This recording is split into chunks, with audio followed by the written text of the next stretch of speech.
I remember the night exactly. October 1998, dry cold wind coming from the north. I was coming back late from the workshop, an empty road, headlights cutting through that pitch black that only the desert knows. To the left, a long strip of low brush. To the right, just rock and silence. And it was in the middle of all this that I saw what I thought was a hit-and-run coyote. It was lying on the edge of the asphalt, its body moving slowly, as if breathing in pain. Dark blood staining its fur, its muzzle trembling. I stopped the truck without thinking. I grabbed the flashlight, went over to it, and that's when something didn't make sense. The eyes, they weren't coyote eyes. There was something human there, a kind of recognition of contained fear, as if it understood me. For a moment I thought it was the reflection of the light, but it wasn't. That thing was looking at me. I stood still for a while, not knowing what to do. I could leave it there, drive on, pretend I hadn't seen it. But something, maybe guilt, maybe loneliness, made me reach out my hand. I carefully picked up the creature, wrapped it in a blanket, and put it in the truck bed. As I drove back home, the coyote whimpered low, a rasping sound, almost like someone trying to speak with a throat full of blood. I told him to be calm, that I would help. I don't know why. Talking to a wounded animal in the middle of the desert seemed natural at the moment. I got home near midnight. I took the coyote to the shed, did what I could: water, a clean cloth, an improvised bandage. When I turned off the light, it was still breathing. I slept little. But when the sun rose, the coyote was gone, and on the kitchen door there were barefoot marks in the dry dirt. My name is Daniel Ortiz. I'm 42 years old, and I live alone in a wooden house near Highway 89, about 30 minutes from Flagstaff, Arizona. I say near because in practice, it's far from everything. The nearest road is a cracked line of asphalt that cuts through the desert in silence, and the rest is just dust, rock, and wind. I've lived like this for 5 years, ever since my wife, Clara, died in an accident in 1993. Since then, I work alone in a small workshop I set up next to the house. I fix farmers' trucks, tractors, sometimes cars of lost people who break down around here. It's dirty work, but steady, and the silence helps. My mornings are all the same. Black coffee, a lit cigarette on the porch, an old radio tuned to a station that constantly crackles between country songs and weather forecasts. Then I open the workshop, clean the floor, grab tools, and spend all day with the smell of oil, iron, and grease. It's the kind of routine that doesn't require thinking, and maybe that's why I've never changed anything. At night, I usually read old engine manuals or listen to tapes Clara liked. I'm not the type who drinks much, but sometimes I open a bottle just to hear the ice crack. The house is simple: one bedroom, a small kitchen, and a separate shed where I keep tools and some memories. The desert around is almost always the same: dry, still, a sea of nothing. But those who live here learn to notice small differences. The sound of the wind changing direction, the howls of coyotes far away, which sometimes seem to come from closer than they should, the shadows that the moonlight creates on the rocks, making everything seem alive for an instant. Loneliness makes you listen too much. It makes you talk to the neighbor's dog, to the radio, to your own echo. That week, autumn had finally brought the cold. The mornings were covered in a thin mist, and the workshop floor was constantly damp inside, with dry dust outside. I spent the whole day trying to fix an old truck, the kind of thing that requires more patience than skill. When I closed the shop, it was almost 11 at night. I remember looking at the horizon before getting into the truck. The sky was clear, moonless, and the air felt heavy, almost electric. The kind of silence that makes you feel like something is going to happen, even if you don't know what. I took the highway back home. Deserted road, headlights sweeping the cracked asphalt. And it was there, about 15 minutes from the ranch, that I saw the body on the side of the road. I thought it was another dead coyote, run over by some distracted truck driver. It happens all the time around here, but when the headlight hit it, I saw its chest move. I slammed on the brakes. It was impulse, pure reaction. I got out of the truck and felt the cold enter through my jacket. The creature was breathing, but with difficulty. Blood was dripping from a cut on its side, and its fur was full of dust and small stones. I tried to push away the fear, that feeling that I should leave it there and move on, but I couldn't. I grabbed a blanket from the back seat and wrapped it up, carefully. It looked at me, and I swear there was something in that look that made me swallow hard. It wasn't just pain, it was understanding. I took the Coyote home. On the way, the sound it made was not an animal whimper. It was something between a sob and an attempt at speech, muffled, hoarse. When I arrived, I left the creature in the shed, lying on a tarp. I cleaned the wound with what I had, alcohol, gauze, adhesive tape, and covered it with an old blanket. Before I turned off the light, it was still moving. I went into the house, washed my hands, sat on the bed. The wind was hitting the windows, and all I could think about were its eyes. I slept poorly, and when I woke up, before even opening the door, I knew something had changed. The shed was empty. No sound, no trace, except for one detail. In the dry dirt, right next to the door, distinct marks of bare feet. Long, thin, too human to be from an animal. I spent the entire morning looking for signs of the coyote. The footprints went to the back fence, then disappeared in the direction of the desert. No trace of blood, no drag. Marks, it was as if it had simply stood up and walked away. I tried to rationalize. Maybe it had regained its strength. Maybe the injury wasn't as serious as I thought. But something didn't fit.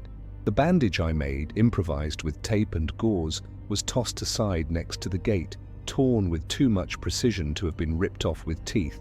I went into the shed again. The floor still had dark stains of dry blood, but the air inside was different. A strange smell, not of animal nor of grease. Something metallic, mixed with wet earth and smoke. I couldn't identify it. I washed my hands, tried to get back to work. The tractor engine, which I'd been trying to fix for days, waited disassembled on the workbench, but I couldn't concentrate. At every sound of the wind hitting the roof tile, I lifted my head. At every sound of dry footsteps outside, I looked out the window. Around noon, I heard the first sound. It came from outside the house, near the porch, a low, rhythmic sound. 3 knocks, tap, tap, tap, and then silence. I thought it was the wind moving a loose board. I went out to check. The sun was high, the air still, nothing was moving. I looked at the ground, no recent tire marks, no footprints besides mine. I went back inside, but the knocking started again, slower. Now it was coming from the back door. I left the coffee on the table and went over there.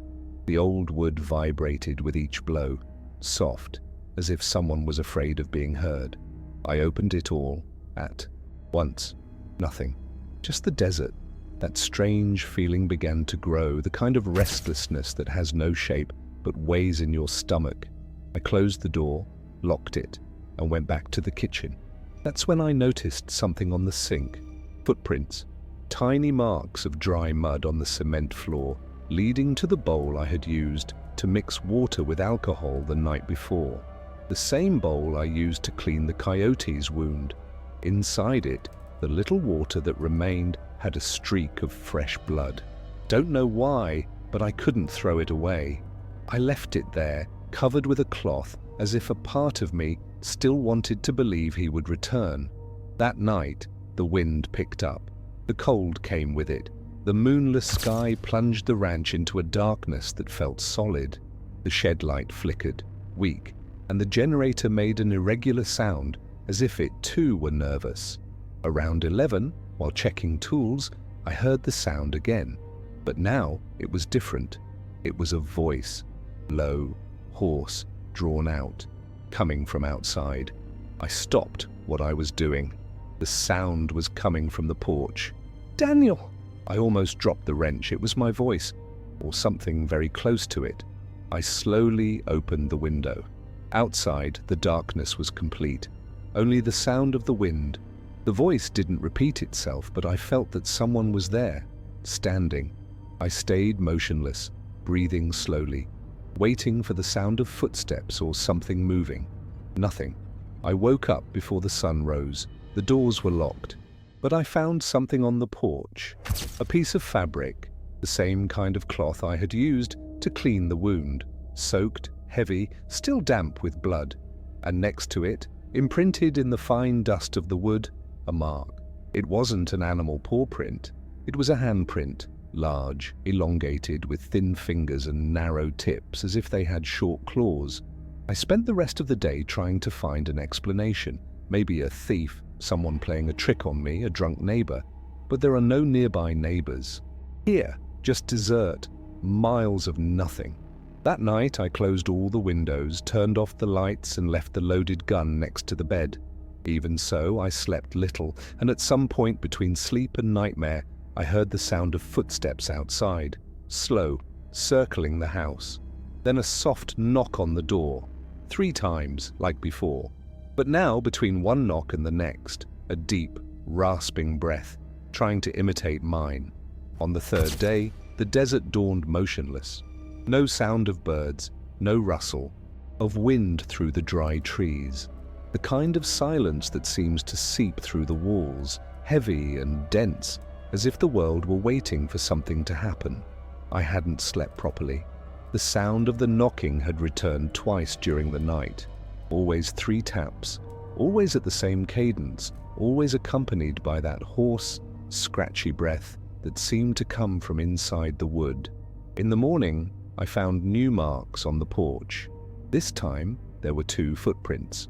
One of a bare foot, human, and next to it, an animal print, small, 4-toed, both in the same direction side by side, heading towards the gate. I felt my stomach tighten. The coffee went cold on the table. I couldn't touch anything. I spent the day locked in the shed, pretending to work. The afternoon light came through the cracks like yellowish dust. The radio crackled without a signal, and the generator failed every hour. The desert was too quiet. Around 4 o'clock, I heard what sounded like an engine far away. I went out and saw a delivery truck coming up the dirt road. Mike, a supplier who brought parts once a month. I was relieved to see someone alive. While we were unloading, he commented, "The weather's weird around here. Last night I heard different howls, long, kind of human. The dogs wouldn't stop crying." I tried to laugh. I said it must be the wind. But when he left, the truck's tire track looked like a line connecting me to the rest of the world. And as it disappeared, I felt as if I had been cut off. The sun went down fast. The cold suddenly dropped. At 8, the wind stopped completely. And soon after, I heard footsteps. Not in the desert, on the roof. Slow, dragging, as if something heavy was walking on all 4s on the tiles, testing the weight, looking for a weak spot. I stood still, the gun in my hand, my heart beating hard enough to hurt. The tiles creaked over the bedroom, passed over the living room, then silence. A silence so deep that I could hear the tick-tock of the kitchen clock. Then the voices came. First, a weak, hoarse sound, difficult to understand, then clearer. My own voice, repeating something I didn't remember saying. "Calm down, it's going to be okay." The same words I said to the coyote that night. The sound came from outside, from the shed. I opened the curtain just enough to look, and I swear I saw movement near the door. A thin shadow crouched like someone squatting. The moonlight reflected a shine on something damp. Maybe blood, maybe just the sheen of fur. I watched for a few seconds, trying to understand what I was seeing. Suddenly the thing's head turned slowly, and for an instant I saw the outline of a muzzle, elongated with visible teeth in the light. But the eyes were straight, frontal, human. I pulled the curtain back on an impulse, and at that exact moment I heard the voice, this time clear. "Daniel." The voice came out shaky, like a distorted recording. Then silence. When I looked again, the shadow was Gone. I didn't sleep. I sat until dawn with the gun on my lap, watching through the window, my whole body shaking without realizing it. At sunrise, I went out to see the shed. The door was scratched with long, deep grooves. On the wood, something was precisely etched, as if someone had used a blade. 3 words: "Help me, Daniel." The air was too cold for that time of day, and the ground around the shed was covered with paw prints, hundreds, crossing each other in all directions, but without a single human step among them. I stumbled back into the house and realized that my name was still echoing in my head, repeated in a rough whisper, just like a breath. Daniel, Daniel, Daniel. And the worst part is that at that moment, I started to feel pity, as if deep down, the thing calling me was still the same wounded coyote I tried to save, asking for help, trying to understand what compassion was. The next dawn, the desert seemed dead. No sound, no movement. The mountains in the distance were covered by a thin mist, rare for that time of year. I no longer knew if the cold came from outside or inside. I stood on the porch for hours, staring at the marks around the shed. There were too many footprints for a single animal, but there was no entrance or exit trail, just a circular tangle, as if the thing had walked around the house all night, waiting. I tried to think of explanations. Wolves? Impossible, not in that region. Neighbors playing a trick? Also no. And even if it was, no one would leave a message scratched into wood asking for help. Using my name, I went inside, closed the curtains, and turned on the radio. Weak signal, only static and distant voices from a Mexican station. I aimed the rifle at the door and sat down, listening to that hiss fill the silence. Around 10 o'clock, the radio began to change frequency on its own. The needle moved slowly, as if someone were turning the knob. I swear I saw it. The sound varied between static and fragments of phrases: "Ma el hombre," "desert," "watch out," "Daniel."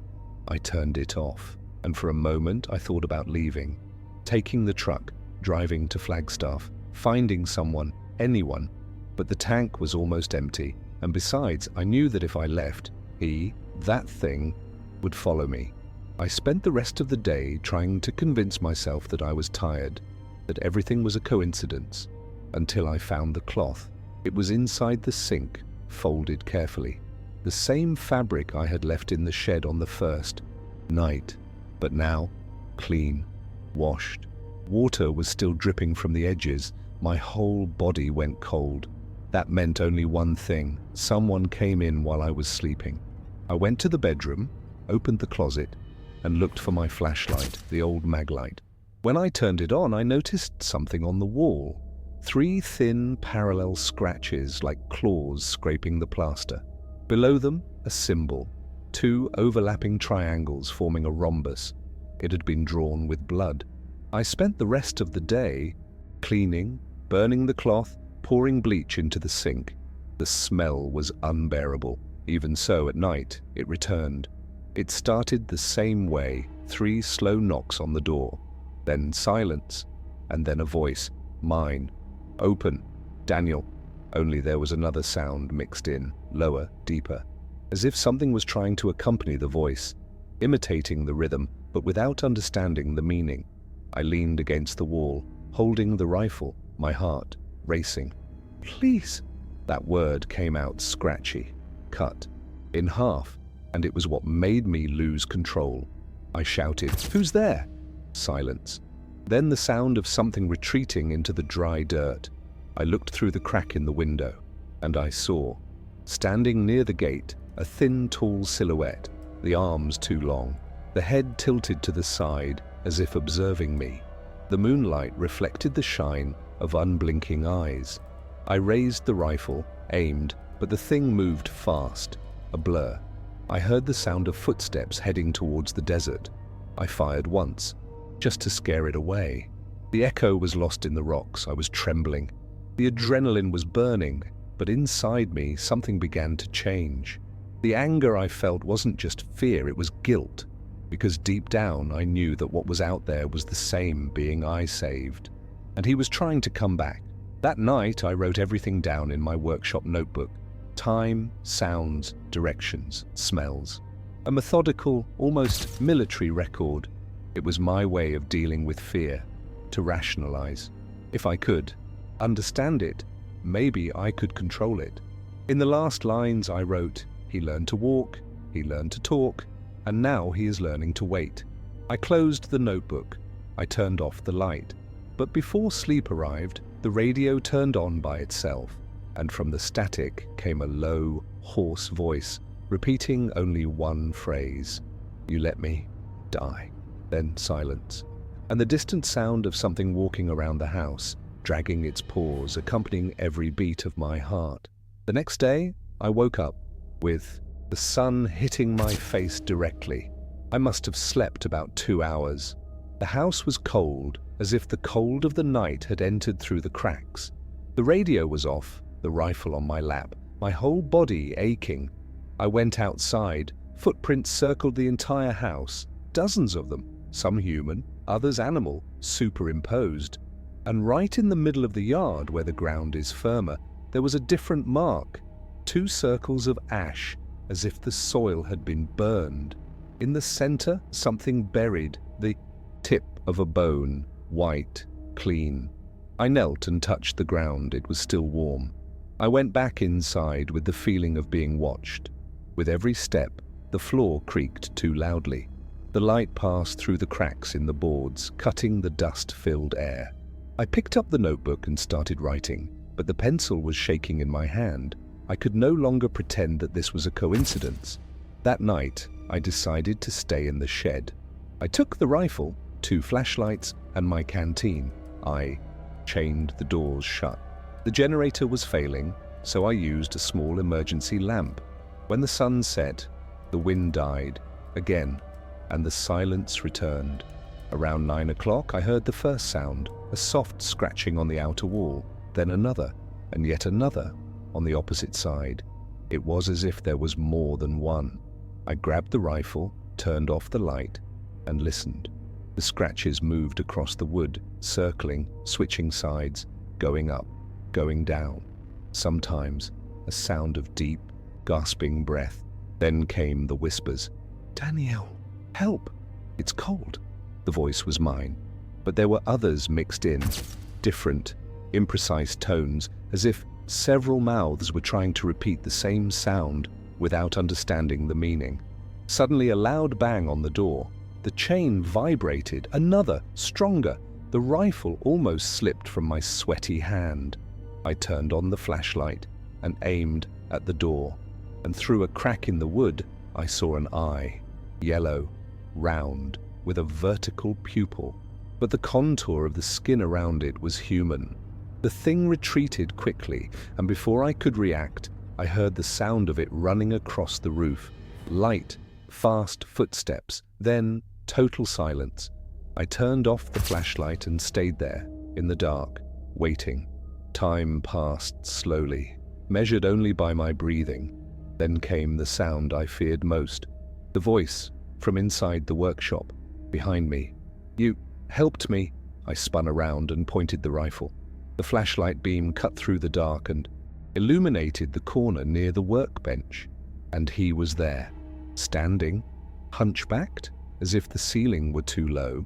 The body covered in uneven fur, its hands on the floor, long fingers ending in thin claws. The head was a coyote's, but not completely. The skin of the jaw seemed glued over something still moving underneath, as if the flesh had been hastily sewn together. The eyes were human, mine. For a second I was paralyzed. He watched me intently, tilting his head to the side, copying my every movement. When I raised the rifle, he raised his arm too, the gesture identical, like a mirror. "Don't fear," the voice came out, broken, like a radio out of tune. I took a step back. He took a step forward. I moved my finger closer to the trigger, but hesitated, because between the dry blood and the burnt fur, there was still the blanket, the same one I wrapped him in on the night of the rescue. It was stuck to his body, as if it had been sewn there, part of his skin now. The air inside the shed grew heavy, smelling of copper and smoke. The creature approached slowly, and when it was close enough for me to feel the heat of its breath, it spoke again, now clearer. "Daniel, why did you leave me?"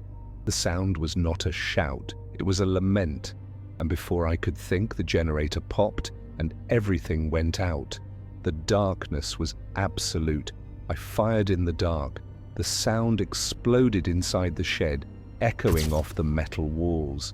I heard a grunt, then quick footsteps fleeing outside. I ran to the door, opened it, and the moonlight revealed dark drops on the ground, heading towards the desert. I stood at the entrance, the rifle shaking in my hands, my heart erratic. The silence of the desert was so profound that I could hear the blood dripping from the tip of the barrel. And, far away, in the middle of the darkness, a hoarse voice answered, "Now, you are mine, too." I ran without thinking. Adrenaline took over my entire body. The desert seemed different, darker, more alive. The moonlight reflected on the rocks like eyes, and the wind, when it blew, sounded like breathing. The blood trail guided me in a crooked line to the edge of the fence. From there, it disappeared among the dry bushes and cracked ground. Everything in me told me to go back, lock the door, pretend that nothing existed beyond the ranch. But something, maybe pride, maybe regret, pushed me forward. I crossed the fence, the rifle firm in my hands, my teeth clenched. With every step, the sound of something walking. Ahead. It wasn't running, it was waiting. I followed the trace to a clearing. The moonlight came down directly there, bluish, revealing everything. In the middle, the creature was kneeling. Blood flowed from its shoulder, dark, thick, dripping in silence. It wasn't moving. "Stop!" I shouted. Nothing. I took another step, and the sound of the gravel made its head turn. The face, if I can call it that, was an impossible mixture of human skin and muzzle, as if the flesh had been forcibly fused. The eyes searched for me. "You did this," it said, dragging out the syllables, with its voice split into two layers, one horse, animal, the other almost human. The gun was heavy in my hands. I should shoot, but I couldn't. He raised his wounded arm, the same one I had bandaged days before. The fabric of the blanket was still attached, sewn into the flesh. "You called me when you touched me." The wind blew stronger, and the sound that came with it was neither a howl nor speech. It was somewhere between the two, a contained scream of pain or remembrance. I knelt without realizing it. The distance between us was small, but it felt like an abyss. And looking at him, I realized what I was really seeing. It wasn't a monster, it was a thing learning to be a man. His eyes fixed on mine, and for the first time I saw something beyond the copy. I saw consciousness. He understood what pity was, and somehow he thought that made him my reflection. "I want to be like you." The voice came out in a hoarse whisper, full of flaws but loaded with truth. I tried to answer, to say that this was not possible, that there was a border between the human and what crawls under the dark. But what came out of my mouth was a tremor. I just wanted to help. He tilted his head. "Helping is calling." Those words repeated, deep, until the sound became an echo.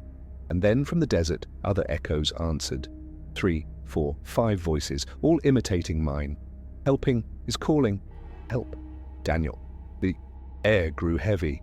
Shadows moved among the rocks, low contours on all fours that sometimes walked like men, sometimes crawled. The creature in front of me breathed deeply, its chest rising and falling as if it were about to explode. "They came because you opened." I didn't understand until I heard the voice, mine, coming from the ranch, far away, calling, "Come, I'm here." My blood ran cold. I ran back, stumbling over the rocks. Every time I turned around, I saw figures moving under the moon. Thin, fast, bending their bodies in an impossible way, like shadows stretching. The ranch appeared ahead, small, fragile, lit only by the porch light. When I reached the door, the sound was already coming from inside. The radio, which I had turned off, was playing my voice. "You let me die!" I burst in, shouting, pointing the rifle at everything. But the house was empty. The hallway mirror broken, and on the wall, written in fresh blood, a phrase, "Helping is calling." That's when I understood. That night on the road, when I touched the coyote and spoke to it, I broke something, an ancient line that separated man from what watches him in the dark. And now the whole desert knew my name. I grabbed the keys, got into the truck, and drove without a destination. In the rearview mirror, I saw the ranch getting small, then disappearing. But the voice still came, mixed with the engine, the wind, myself. "You called me, Daniel. Now we are one." And the worst part is, for an instant, I believed it. I drove until dawn without looking back. The sky slowly cleared, a pink strip cutting the horizon. The road seemed infinite, a solitary line in the middle of nowhere, just like the life I led for years. When the fuel ran out, I stopped. The silence returned. No wind, no birds.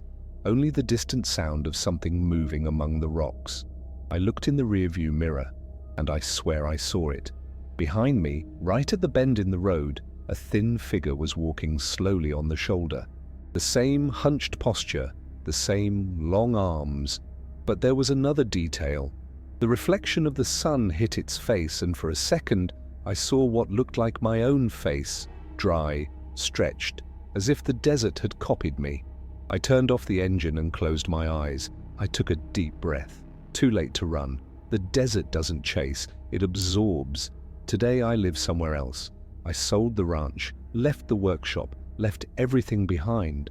But sometimes, in the middle of the night, I hear 3 soft knocks on the door. Always the same cadence. Tap, tap, tap. I open my eyes and listen. I don't get up anymore. I learned that certain things don't want to hurt, only to remind you that they still exist. That once you offer help to something that should never be helped, a part of you stays with it forever. And the desert never returns what it takes. If you listened this far, remember, some roads lead nowhere, and some voices, when answered, never stop calling you.